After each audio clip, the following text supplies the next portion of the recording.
considered. I agreed that the prisoner was a hobbit and must have had either legs or hands free before he came here. I guess that it was hands, because the riddle then becomes easier, and also because, as I read the marks, he was carried to this point by an orc. Blood was spilled there, a few paces away, orc blood. There are deep prints of hooves all about this spot, and signs that a heavy thing was dragged away. The orc was slain by horsemen, and later his body was rolled to the fire. The hobbit was not seen. He was not in the open, but it was night, still had his elbows open. He was exhausted and hungry, and it's not to be wondered at. But when he had cut his body, the knife of his fallen enemy, he rested, day and little before he crept away. But it's a comfort to know that he had some leftovers in his pocket, even though he ran away without gear or plan. That perhaps is laid on. I say he, though I wouldn't guess that both Mary and Pippin were here together. There is, however, nothing to show that to say. And how he is full of life about Prince King to have a hand to it. I don't know how it happened.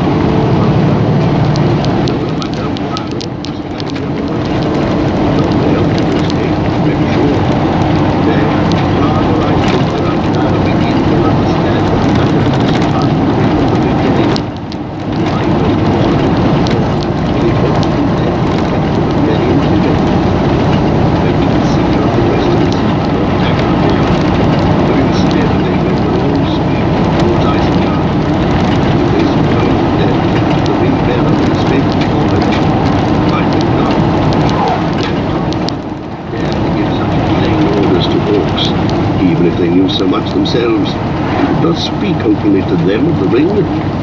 They're not trusty servants. But I think the orcs had been commanded to capture hobbits alive at all costs. An attempt was made to slip back with the precious prisoners before the battle. Treachery perhaps, likely enough with some folk. Some large and bold orc may have been trying to escape with the prize alone, for his own ends. That's my tale. Others might be devised, but on this we may count in any case. One at least of our friends escaped. It's our task to find him and help him before we return to Rohan. We must not be daunted by Fungorn, since need drove him into that dark place. I don't know which taunts me more, Fungorn, or the thought of the long road through Rohan on foot, said Gimli. Then let us go to the forest, said Aragorn. It wasn't long before Aragorn found fresh signs. At one point, near the bank of the Entwar, he came upon footprints, hobbit prints, but too light for much to be made of them. Then again, beneath the bole of a great tree on the very edge of the wood, more prints were discovered. The earth was bare and dry, and didn't reveal much. One hobbit at least stood here for a while and looked back, and then he turned away into the forest, said Aragorn. Then we must go in too, said Gimli. But I don't like the look of this Fungorn, and we were warned against it. I wish the chase had led anywhere else. I don't think the wood feels evil, whatever tales may say, said Legolas. He stood under the eaves of the forest, stooping forward, as if he were listening, and peering with wide eyes into the shadows. No, it's not evil, or what evil is in it is far away.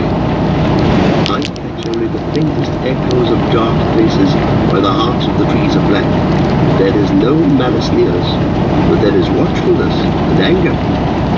Well, it has no cause to be angry with me, said Gimli. I've done it no harm. That's just as well, said Legolas. But nonetheless, it has suffered harm. There is something happening inside, or going to happen. Do you feel the tenseness? It takes my breath. I feel the air is stuffy, said the dwarf.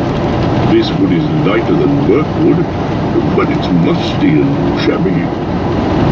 It's old, very old, said the elf. So old that almost I feel young again, as I have not felt since I journeyed with you children. It's old and full of memory. I could have been happy here if I'd come in days of peace.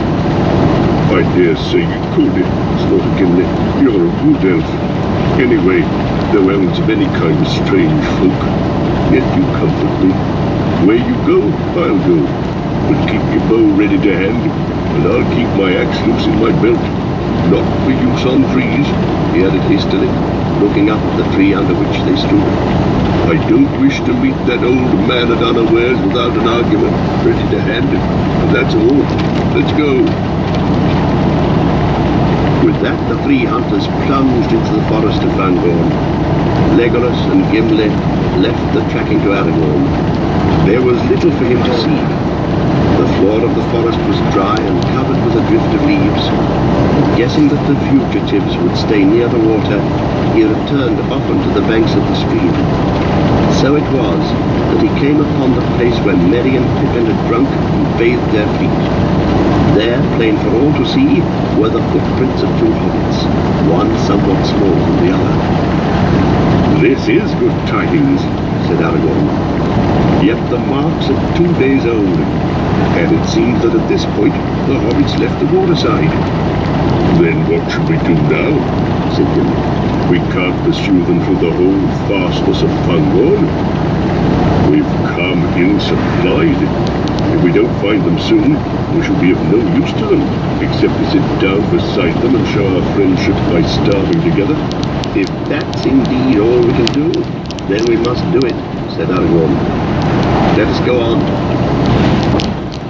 They came at length to the steep abrupt end of Treebeard's Hill, and looked up at the rock wall with its rough steps leading to the high shelf.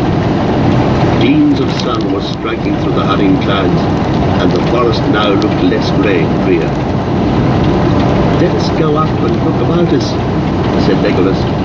I still feel my breath short. The companions climbed up. Aragorn came last, moving slowly. He was scanning the steps and ledges closely. I'm almost sure that the hobbits have been up here, he said. But there are other marks, very strange marks, which I don't understand. I wonder if we can see anything from this ledge which will help us to guess which way they went next. He stood up and looked about, but he saw nothing that was of any use. The shelf faced southward and eastward, but only on the east was the view open. There he could see the heads of the trees descending in ranks towards the plain from which they had come. We've journeyed a long way round, said Legolas. We could have all come here safe together if we'd left the great river on the second or third day and struck west. Few can foresee whither their road will lead them till they come to its end. But we didn't wish to come to Fangorn, said Gimli. Yet here we are, nicely caught in the net, said Legolas. Look. Look at what? Said Gimli. There in the trees. Where? I'm not elf-eyes, but speak more softly. Look, said Legolas, pointing. Down in the wood. Back in the way that we've just come. It is he. Cannot you see him? Passing from tree to tree. I see him now, said Gimli. Look, Aragorn, did I not warn you? There's the old man, all in dirty grey rags. That's why I couldn't see him at first. Aragorn looked and beheld a bent figure moving slowly. It wasn't far away. It looked like an old beggar man, walking wearily, leaning on a rough staff. His head was bowed, but he didn't look towards them. In other lands they would have greeted him with kind words, but now they stood silent, each feeling a strange expectancy. Something was approaching that held a hidden power, or menace. Gimli gazed with wide eyes for a while, as step by step the figure drew nearer. Then suddenly, unable to contain himself longer, he burst out, Your bow, Legolas, bend it, get ready, it's Saruman. Do not let him speak or put a spell upon us. Shoot first. Legolas took his bow and bent it, slowly, and as if some other will resisted him. He held an